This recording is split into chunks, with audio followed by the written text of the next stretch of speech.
सभी लोगों को नमस्कार। हमारे YouTube channel let's read plus में आप सभी का स्वागत है। मैथ के पिछले वीडियो में हम लोगों ने शेषफल से संबंधित कुछ क्वेश्चनों को देखा था। उसी में पहले 3 टाइप के जो क्वेश्चन हैं उसमें थोड़ा सा कुछ और बढ़ाकर भी प्रश्न पूछे जाते हैं, तो थोड़ा सा हम लोग उस पर चर्चा करेंगे। उसके बाद नए टॉपिक की तरफ चलेंगे। तो पहला जो टाइप मैंने पिछले वीडियो में आपको बताया था कि यदि किसी संख्या के घात सम है और उसको 1 अधिक से भाग दे दिया जाए, को a+1 से भाग दें तो शेष हमेशा 1 बचता था।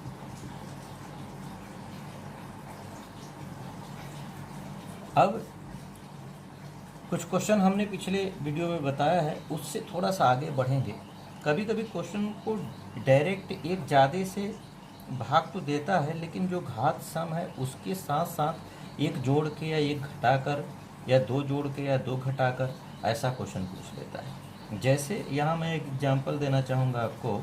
जैसे यहाँ 67 के घात अगर मैं 108 + 1 में कहूँ में आप 68 का भाग 2 का भाग, तब शेष क्या बचेगा। तो बहुत ज़्यादा सोचना नहीं है आपको। पहले आप केवल इतने पर विचार करो, और प्लस है तो प्लस कर देना, माइनस है तो माइनस कर देना, सीधी सी बात।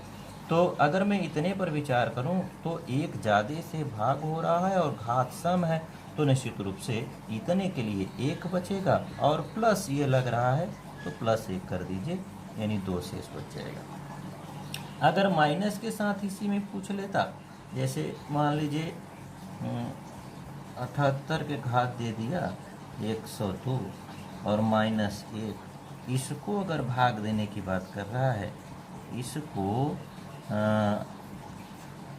79 से भाग देने की बात अगर करें, तो निश्चित रूप से पहले हम इस पर चर्चा करेंगे। इस पर विचार किया जाए तो क्या बचना चाहिए, घात सम है, एक ज़्यादा से भाग हो रहा है तो 1 बचना चाहिए, और ये क्या है -1, तो -1 कर दीजिए, यानी 0 शेष बच जाएगा। ये 0 शेष बच जाएगा। इस तरीके से आसान काम हो जाता है। लेकिन कभी कभी थोड़ा सा डिस्टर्ब ये कर सकता है, जब माइनस में 1 से ज़्यादा, जैसे यहाँ 1 घट गया तब तो 0 हो गया, लेकिन कभी कभी थोड़ा सा क्वेश्चन बढ़ा कर दे दिया। जैसे मैं इसी में दिखाना चाहूँगा आपको, यहाँ पर ज़रा समझिएगा। जैसे यहाँ पर जो +1 है, अगर मैं यहाँ पर -2 कर दूँ, ध्यान दीजिएगा, अगर -2 कर दूं तो यहाँ के आधार पर तो शेष 1 बचना चाहिए। -2 कर देंगे, -2 करेंगे तो ऋणात्मक आ जाएगा। ऋणात्मक शेष कभी नहीं आता है, तो ये तो क्लियर नहीं होगा, मान्य नहीं होगा। तब क्या करें, जरा मेरी बात को ध्यान से सुनिएगा। ये जो भाग दिया जा रहा है 68 का, इसमें जितनी बार भी भाग गया होगा, अगर मैं उससे एक बार कम ले जाऊं तो 168 बचा हुआ रहेगा। बात को फिर समझिएगा। अगर हम जितनी बार भी भाग गया होगा उससे एक बार कम ले जाएं तो 68 एक ठो हमारे पास और बच जाएगा। तो ये 68 एक ठो बचा रहेगा, और प्लस इससे 1 शेष बचता ही। अब इसमें से ये आप 2 घटा दीजिए तो सही आंसर बनेगा। यानी ये 68 एक 69 हो गया, और इसमें से 2 घटा दीजिए तो बचेगा, कितना बच गया भाई, ये 67 शेष बच जाएगा। ये आंसर होगा। जरा फिर से इस बात को समझिएगा। अगर -2 दिया हुआ है तो पुराने सिस्टम से अगर हम हल करें तो शेष ऋणात्मक आ जाएगा, जो कि अमान्य होता है। शेष कभी ऋणात्मक नहीं हो सकता। अब इसको बचाने के लिए क्या किया जाए, जितनी बार भी इस पूरी संख्या में 68 का भाग गया होगा, मान लो 50 बार, 100 बार, 200 बार, जितनी बार भी गया होगा, अगर उससे एक कम बार भाग ले जाते तो एक ठो 68 और हमारे पास होता। तो इस 1/68 को अपने पास ले लिया और इसका एक जो शेष बचता था वो ले लिया। अब अगर मैं इन दोनों को जोड़ दूं तो 69 हो गया। 69 में से ये 2 घटा दीजिए तो शेष क्या आ जाएगा, 67 हो जाएगा। अगर कभी ऐसा क्वेश्चन दे रहा है तो आप कर सकते हैं। इसी टाइप से अन्य जो 2 और टाइप के क्वेश्चन हमने बताया था उस पर भी क्वेश्चन बना सकता है। जैसे एक एक एग्जाम्पल हम लोग उससे भी देख लेते हैं। जैसे यहाँ पर दूसरा हमने इसी का बताया था, अगर a पावर विषम है और इसको a+1 से भाग दिया जाए तब शेष क्या बचता था, निश्चित रूप से आपको याद हो जाना चाहिए, ये आधार ही शेष बचता था। ये तो डायरेक्ट क्वेश्चन होता था। अगर थोड़ा सा परिवर्तन करके दे तो जैसे मैं अभी यहाँ पर ये 76 के घात 101 लिख रहा हूँ और +1 इसको मैं भाग दे दूँ एक ज़्यादा से, यानी 77 से भाग दे दिया जाए तो व्यवहारिक रूप से अगर मैं केवल इसकी और इसकी बात करूं तो शेष हमारा क्या होना चाहिए था, भाई a होना चाहिए था, यानी कि 76 होना चाहिए था। लेकिन ये +1 है तो +1 जोड़ दीजिए। जब +1 जोड़ देंगे तो ये हो जाएगा 77। ज़रा ध्यान रखिएगा, जब ये 77 हो गया इसका मतलब यह है कि 77 का एक बार और भाग जा सकता था, यानी जितनी बार भाग गया होगा उससे एक बार ज़्यादा भाग चला जाएगा, यानी पूरा का पूरा ये 77 कट जाएगा। तो वास्तव में शेष आपका 0 हो जाएगा। बात फिर से समझिएगा, अगर ये 76 का 101 है, एक ज़्यादा से भाग हो रहा है तो निश्चित रूप से इसका शेष हमेशा 76 बचना चाहिए। लेकिन इसमें +1 करने की बात कर रहा है, जब +1 कर देंगे तो ये 77 हो जाएगा। जब 77 शेष बचेगा तो और भाग भी 77 का देना है, तो जानते हैं जितना भाजक है उतना शेष नहीं बच सकता, एक बार और जा सकता है। इसलिए इसका 0 क्या होना चाहिए, इसका शेष क्या होना चाहिए, 0 होना चाहिए। इसी तरीके से एक टाइप का और जो क्वेश्चन हम लोगों ने पढ़ा था हम उस पर भी चर्चा कर ले रहे हैं। एक और पढ़ा था हम लोगों ने कि यदि a घात सम हो या विषम हो और इसको एक कम से भाग दिया जाए, यानी ये -1 से भाग देने की बात कर रहा है, तब क्या शेष बचता था भाई। वैसे व्यवहारिक रूप से जो सूत्र बताया था उसका शेष होना चाहिए था 1। अब इसमें भी कभी कभी क्वेश्चन वहीं जोड़ के घटा के गुणा करके हो सकता है, तो जोड़ के पूछेगा तो शेष में जोड़ दीजिएगा, घटा के पूछेगा तो घटा दीजिएगा, गुणा कहेगा तो गुणा कर दीजिएगा। सिंपल सी बात है, कोई दिक्कत नहीं होनी चाहिए। जैसे ये मैं 68 पावर 121 ले रहा हूँ और +1 इसको मैं भाग दे रहा हूँ कितने से, को 67 से भाग, अगर मैं 67 से यानी कि 67 से भाग दे दूँ तो शेष क्या बचना चाहिए।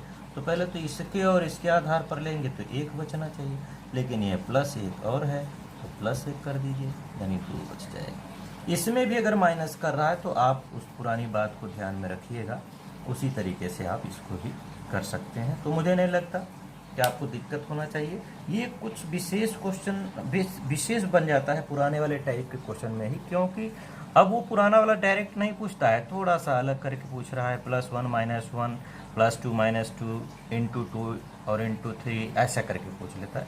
तो जैसा रहेगा, प्लस है तो प्लस करिए, माइनस है तो माइनस करिए, इंटू है तो इंटू करिए, उस तरीके से आप बता सकते हैं इसका आंसर। चलिए, ये तो पिछले वाले टॉपिक से था। अब आज का जो मेरा अगला टॉपिक है वो है इकाई अंक ज्ञात करना। इकाई अंक ज्ञात करना।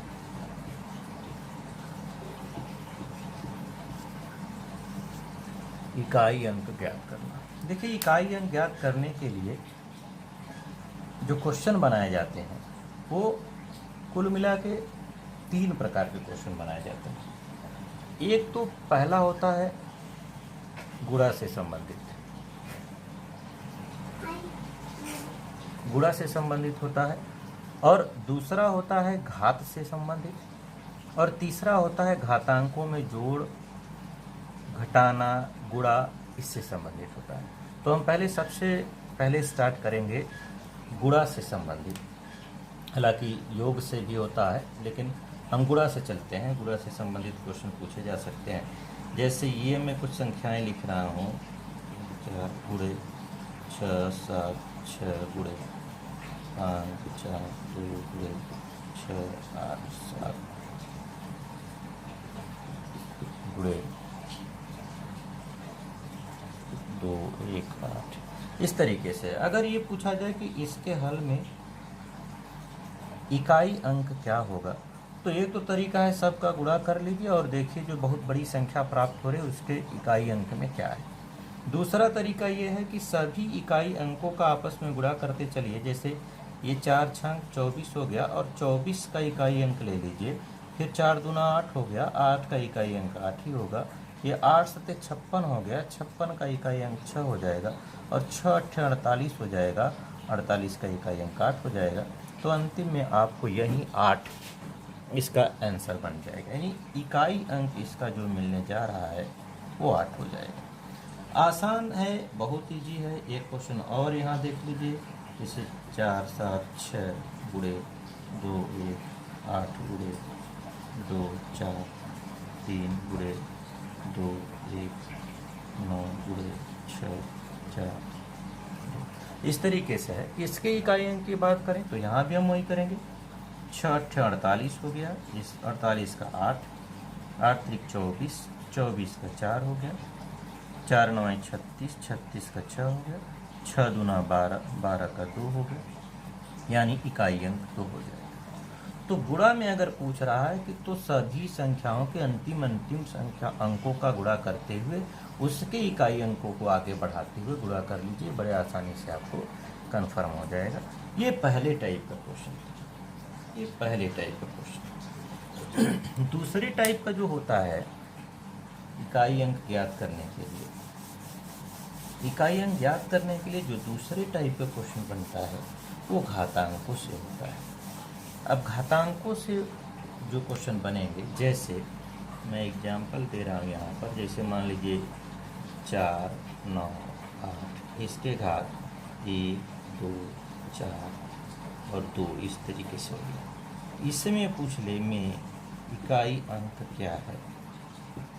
अब देखिए गुणा में था, छोटा था, हम गुणा कर लिए, इकाई अंकों का गुणा करते हुए इसका आंसर निकाल लेते थे। लेकिन यहाँ पर ये 498 के घात 1242 है। इसका मतलब 498 का 1242 बार गुणा करें और फिर उसका इकाई अंक निकालें तो बहुत बड़ा हो जाएगा। अब क्या करना है, इसके लिए मैं नियम बता रहा हूँ, ध्यान से सुनिएगा। अंत में उसका कारण भी बता दूंगा, बहुत ज़्यादा समझने की ज़रूरत नहीं, हालांकि उस कारण की भी ज़रूरत नहीं है, लेकिन मन में प्रश्न बनता है इसलिए उसको बता देंगे हम। तो इसके लिए एक संख्या आपको पकड़नी है 4, 4 पर ध्यान देना है। जो घात है, घात में 4 का भाग दे दीजिए, घात में 4 का भाग देना है, और शेष याद करना है, यानी शेष पर ध्यान देना है। अगर मैं 4 का इसमें भाग दूं तो 4 के विभाजिता के नियम में हमने बताया था कि अगर अंतिम के 2 अंक 4 से कट रहे हैं तब तो पूरी संख्या 4 से कट जाती है। अगर अंतिम के 2 अंक 4 से नहीं कट रहे हैं तो जहाँ तक कट रहा है वहाँ तक काट दीजिए, बाकी जो बचेगा वो शेष। जैसे ये इस 42 पर हम लोग चर्चा करते हैं, 42 को अगर 4 से काटे 40 तक कट जाएगा, 2 बचा रहेगा शेष। ये जो 2 शेष बचेगा, इस 2 को उस संख्या के इकाई अंक पर लगा दीजिए। ये इकाई अंक पर लगा दिया।